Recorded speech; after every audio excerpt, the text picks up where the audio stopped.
সাঁওতাল আদিবাসীদের শ্রেষ্ঠ সহরায় উৎসব শুরু হলো আসানসোলের বার্নপুরে। এই উৎসব উপলক্ষে হারামারি গ্রামে শুরু হয়েছে হাটে রয়েছে আদিবাসী মহিলাদের হাতে তৈরি নানান জিনিসপত্র। এছাড়াও বিক্রি হচ্ছে জামা কাপড় ও গরম বস্ত্র। দেদার বিক্রি হচ্ছে নানান খাওয়ার দাওয়ার জিনিসপত্র।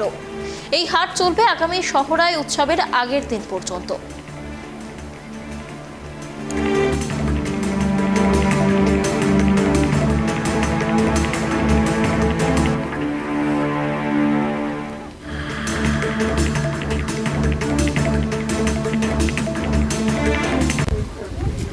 হঠাৎ আপনাদের হাটের এলো কীভাবে?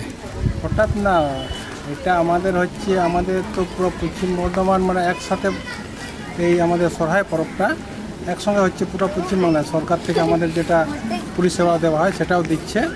হঠাৎ এটা বলা চলে না, এটা গত বছর থেকে আমরা স্টার্ট করেছি। এই জন্যই স্টার্ট করেছি, আমাদের যে সাঁওতালের যে সরহাই আমাদের পুজোর সামগ্রী যেগুলো আমাদের লাগে সেগুলো বাজারে কিছু কিছু পাওয়া যাচ্ছে না, আমাদের খুব অসুবিধার মধ্যে পড়ে যাচ্ছে। তাই জন্য এই হাটটা আমাদের বার্নপুর লেকচার অ্যাসেম্বলি থেকে উদ্যোগ নিলাম, যেটা আমাদের সরহাই যে বান্না পরবটা বলা হচ্ছে, কিছু পুজোর সামগ্রী অনেক কিছু পাওয়া যায়। এটার জন্যে আমাদের খুব এটা ইম্পর্টেন্ট প্রয়োজন ছিল।